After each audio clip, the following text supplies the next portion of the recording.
Beijing's months-long campaign to isolate and coerce Takaichi Sanae appears to have backfired in spectacular fashion.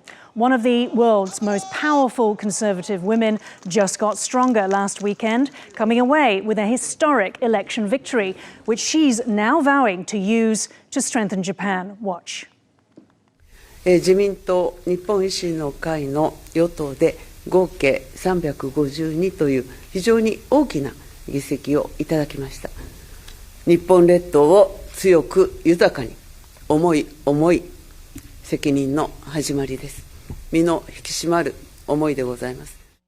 Takaichi also raises the controversial issue of constitutional amendment, in which she wishes to recognize the self-defense forces as a proper military, something conservatives in Japan have long wanted to better defend their sovereignty. 日本と日本人の底力を信じてやまないものとして、国民の皆様と共に新たな挑戦へと踏み出します。国の理想の姿を物語るのは憲法です。この国の未来をしっかりと見据えながら、憲法改正に向けた挑戦も進めてまいります。The election result, the largest supermajority achieved in post-war history, is the biggest mandate handed to a Japanese prime minister in a single election, greater than Abe Shinzo's after he reinstalled the LDP in 2012 on the back of Chinese aggressions, and larger than Kishida Fumio's in the 2022 upper house election after Abe's assassination. Her victory blunts opposition to her agenda, with Takaichi able to control the House of Representatives and override the upper house of councillors. Could this be the first step toward a shake-up in Japanese politics with the power to reshape the future of Asia? And what does this all mean for China? Hello and welcome to Taiwan Talks. I'm Ian Kavat. To discuss this and more, I'm joined by, from Tokyo, Kawai Daisuke, University of Tokyo, RCAST, Economic Security and Policy Innovation Program Director and Project Assistant Professor. We also have from Osaka, Robert Eldridge, Global Risk Mitigation Foundation North Asia Director, formerly US Marine Corps Political Advisor. And in the studio, we have Lai Yizong, Prospect Foundation President. Next month, the Japanese Prime Minister will make the US the first foreign visit of her new premiership, where she said they will reaffirm the, quote, unshakable unity between the two and open a new chapter in the history of the Japan-US alliance. Now, earlier, Donald Trump wrote, "I wish you great success in passing your conservative peace through strength agenda. The wonderful people of Japan who voted with such enthusiasm will always have my strong support." And from US Treasurer Scott Bessent, "When Japan is strong, the US is strong in Asia." Meanwhile, Taiwan President Lai Ching-te wrote, "I look forward to working with you so that Taiwan and Japan can continue to face regional challenges together, thereby promoting peace and prosperity in the Indo-Pacific region." Congratulations from Xi Jinping were absent. Going first to Robert. Robert, so you're a former US Marine Corps political advisor and you're also resident in Japan. Bessent's comment, "When Japan is strong, the US is strong in Asia," as well as Takaichi's intent to open a new chapter in Japan-US relations. What does all that mean, given her fresh mandate? Yes, I would agree with his comments, and not only for the United States as well, but Asia as a whole is stronger. And the world is stronger when you have a Japan that is politically stable domestically and actively involved internationally. So that's a very big mandate that the people of Japan gave her. And it's even more significant. It's the largest majority any prime minister has gotten in the post-war period. And it's even larger than the number that was the highest until recently, 40 years ago in 1986. And at that time, the number of seats in the parliament were even larger. So she gained a significant majority here in Japan. And most people I know are extremely happy, both within the country as well as abroad. Professor Kawai, if I can go to you. You're in Tokyo, Professor Kawai. Yes. Can you share with us what the mood is like right now in Japan, just days after this stunning election?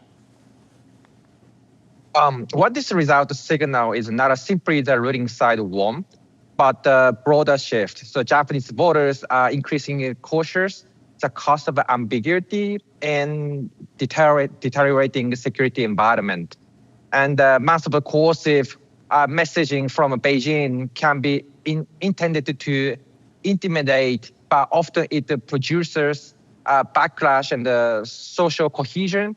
So it can become counterproductive. So Takaichi translated that into a clear narrative: self-reliance, deterrence, and decisiveness, and reframed the election from LDP versus non-LDP to, do you endorse Takaichi's direction or not?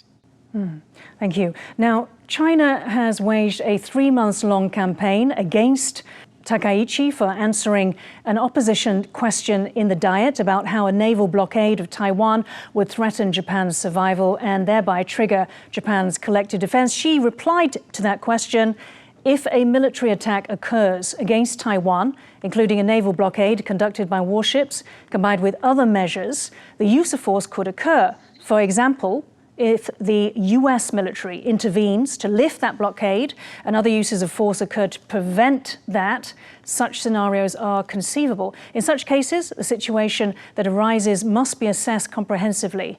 Beijing obviously didn't welcome Takaichi's victory. Were they hoping for her, to resign without a majority?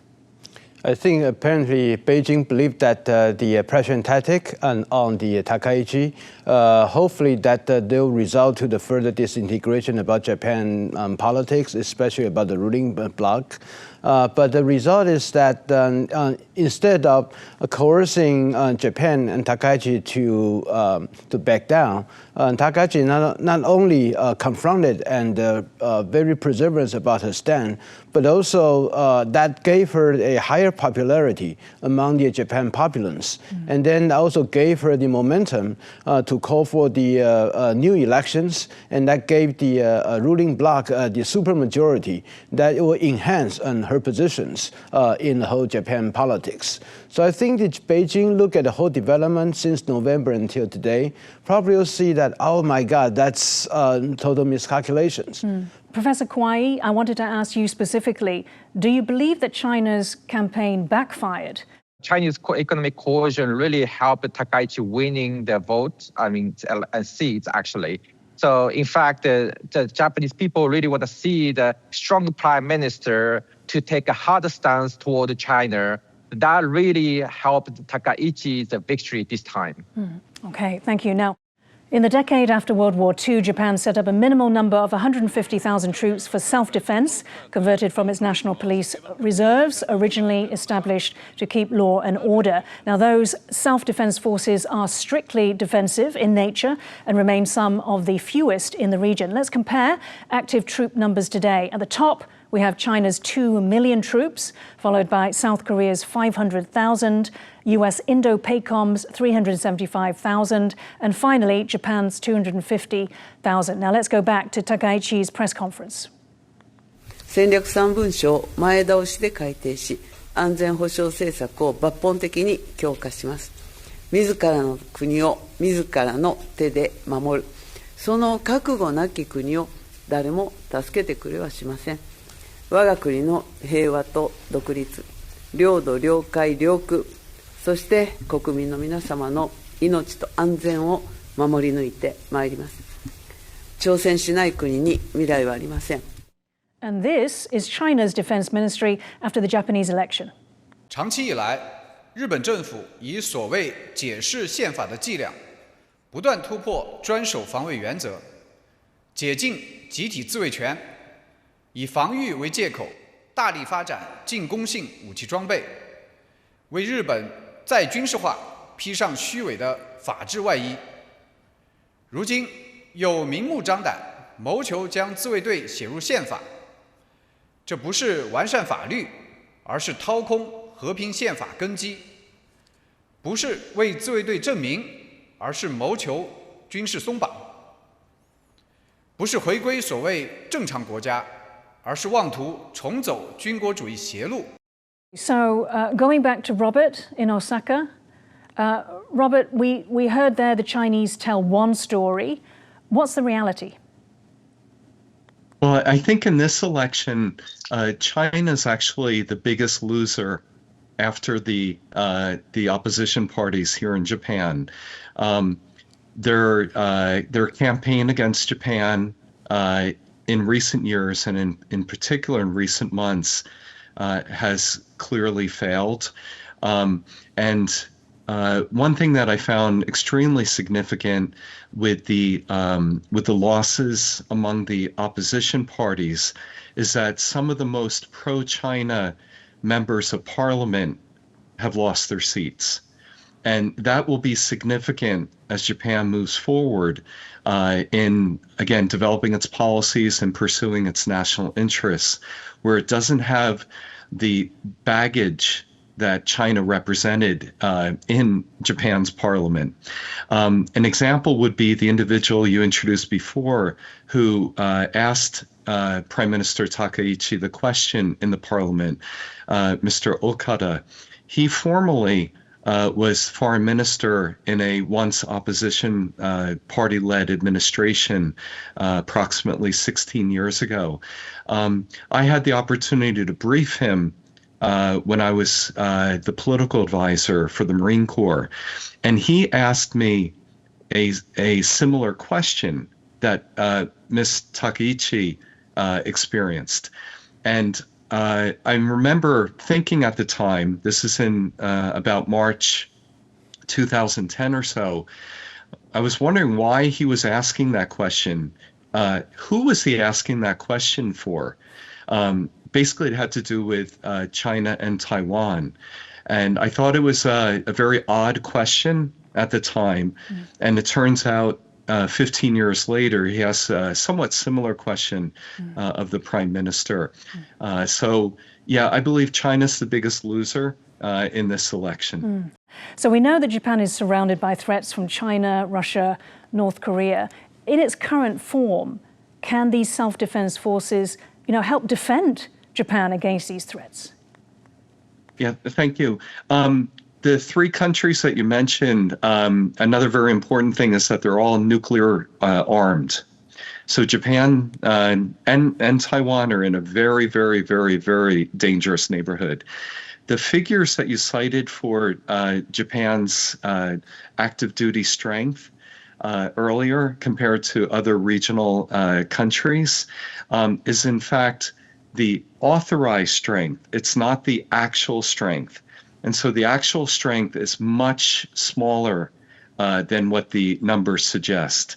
And so it's very understandable that Japan will want to increase its defense capabilities, particularly as neighboring and potentially threatening countries continue to develop their nuclear arsenal, their military capabilities, and whatnot. The soundbite that we played from the Chinese Ministry of Defense, they were trying to say that Japan has somehow been sneaky in terms of actually militarizing, whereas pretending that it's not. What's your response to that?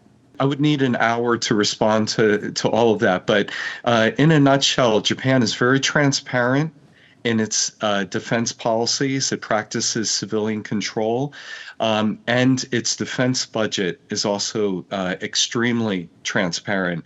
I would ask China to imitate some of the qualities that Japan has shown about transparency, civilian control, and whatnot. But when the Japanese post-war constitution was created, the actual intention at the time was for Japan to be able to participate in international security activities under the United Nations, under Article 51. Japan, on the other hand,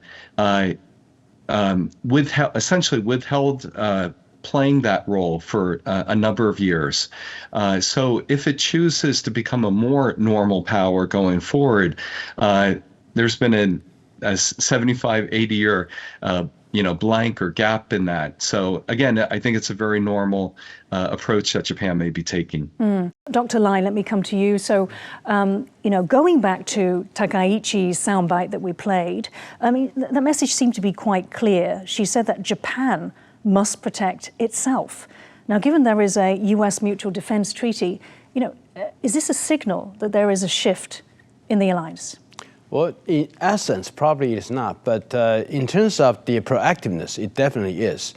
Because the U.S.-Japan alliances, especially during the Cold War era, there was a division of work. That is, the U.S. will be the spear and Japan will be the shield. Japan will be responsible to withstand the first wave of attack, and the counterattack will be conducted by the United States. That's how the U.S.-Japan alliance will be, and it's basically its own Japan itself.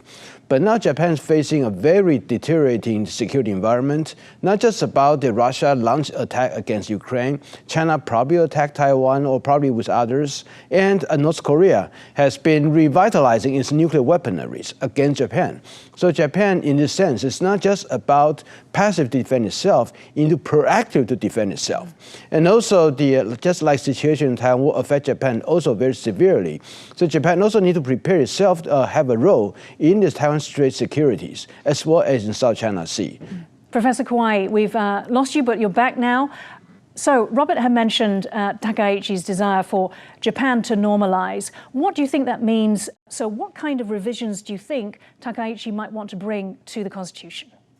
That's good questions. First of all, I think this election result really helps then boost the discussion on constitutional amendment. And the next catalyst, I would say, would be the 2028 summer, which where the upper house election will be held. So if LDP can win the half of majority of the upper house houses, I think the constitution amendment would be likely to happen. And when it comes to the content itself, I would say when it comes to the self-defense forces, the SDF is an urgent matter for Takaichi. And when it comes to her point of view, she keeps saying that the self-defense forces should be regarded as the national defense forces rather than self-defense forces. So, every single country usually have the military in their countries. But technically in Japan, the self-defense forces is not allowed to exist. So in that sense, she really wants to normalize the kind of unfair situations to be more similar to the like-minded partners having proper official military. So I would say the constitution amendment will focus on that point to legalize Japan's self-defense forces. Okay, moving to Dr. Lai, Beijing consistently has repeated in terms of its propaganda that Japan is remilitarizing. For the time being, China appears to be doing exactly that, repeating its propaganda. What's your prediction of what China does next? Well, China will continue to strengthen its military, despite that China argued that Japan is military than itself, although the Chinese military in terms of size is like 8 times of Japan's. Although in terms of the maritime self-defense forces comparison, that is much smaller, but still, Chinese PLA Navy is nowhere to be seen in terms of the strength that the Japan maritime self-defense force can match. However, I would say that the Chinese propaganda campaign not only will continue, but the Chinese Gray Zone Operation pressure campaign will also intensify. Right now, we already see that the Chinese Gray Zone pressure campaign against Philippines in South China Sea, against Taiwan, around Taiwan proper, and also against Japan. That started to get to a different level. And I believe that the Chinese pressure campaign will also intensify to the degree that more aggressive tactic and also more intrusive behavior especially around the Senkaku Islands, as well as the cooperation maneuver with Russia in a very aggressive behavior. That's going to be seen more often around Japan, also around Taiwan. So you believe that they, instead of recalibrating, they will simply escalate? They will just simply escalate, despite a lot of people say that Chinese right now sort of hollow out the whole Central Military Commissions, because 7 members, there are only 5 left or be in jail, only 2 left, including Xi Jinping himself. But I would say that Chinese will just keep pressure on. Okay, bringing back Professor Kawai. Professor, so the result of Japan strengthening its security, of Takaichi pursuing these strong security policies, the implications of those for Japan would seem to be obvious. It's better able to defend itself. But what are the implications for China and for Taiwan? That's a good question. So first of all, I just want to back to the discussion. First of all, the normalization of Japan is also includes anatomy, which means Japan can be the country who can export the defense equipment to the third countries. As Prime Minister Takaichi used to be the Minister for Economic Security, and she really advocated the dual-use technologies, which means as Japan is a pacifist country, most of the tech companies are reluctant to export their dual-use products to the third countries. But Takaichi wanted to reform that point of view as well. And I think Takaichi is likely to amend the policy on exporting Japanese defense equipment. Particularly now, Japan is allowed to export non-lethal weapons. But I think in the long run, Japan should export the lethal weapons to the third country or like-minded partners to help security environment. And when it comes back to the... yes, please. Please go ahead. Yes, and also the implication for China and Taiwan. Interestingly, China just had stopped the economic coercion to Japan. In fact, China has allowed the exporting the rare earths to Japanese private sectors because of they seeing Japan's administration is quite stable, and Xi Jinping needed to deal with Takaichi in the rest of another 4 years. So that means that really pushed President Xi Jinping's policy toward Japan. As China is a chair country of the APEC summit this year, so Xi Jinping needs to lose his face, and then so that's why he needs to have Prime Minister Takaichi in China to make APEC successful. So I would say China changed their status dealing with Japan, and I think Japan and China-Chinese relations will be ameliorated a little bit in the short term. And when it comes to Taiwan implication, I think Takaichi is very keen on the Taiwan issue as well. In fact, when you read her book, she personally and she mentally really supports Taiwan. So I would say she cannot expressly say supporting Taiwan, but I think behind the scenes, Japan will still keep going and helping Taiwan in regards to the arms export or whatever trainings or economic assistance. So I would say this Takaichi victory really helps the East Asian security environment. Bringing Robert back. So really helping Asia's security environment, but particularly Taiwan. I mean, is this not the reason why, or the biggest reason behind China's coercion campaign against Takaichi? I don't think it's the biggest reason because China is, and I'll say it, frankly, China is, Japan's biggest threat. And I would say the world's biggest threat. And the reason I say that is China goes out of its way to try to delegitimize Japan. That's the whole essence of its interactions with Japan and its portrayal of Japan internationally. It won't accept a Japan that is politically more successful, economically strong, domestically sound, politically stable, all that. And it will go out of its way to try to legitimize the Japanese government and people whenever it can. That, I think, is its ultimate goal. It doesn't want to see a strong Japan, in the region. Of course, the attempts to keep Japan out of a Taiwan contingency or Taiwan situation is another important goal. But I think in and of itself, China's trying its best to kind of like keep Japan down, so to speak, or remove it from the region or international politics. But as far as Japan's interactions with Taiwan under a Takaichi government, I think she will follow a lot of the cues that she got from her mentor, Prime Minister Abe Shinzo. And there are a lot of people that within Japan, as well as within the ruling party, and even among some of the opposition parties that are very strongly supportive of Taiwan. Fortunately, in this election, a lot of the pro-Taiwan LDP members were brought back into the parliament.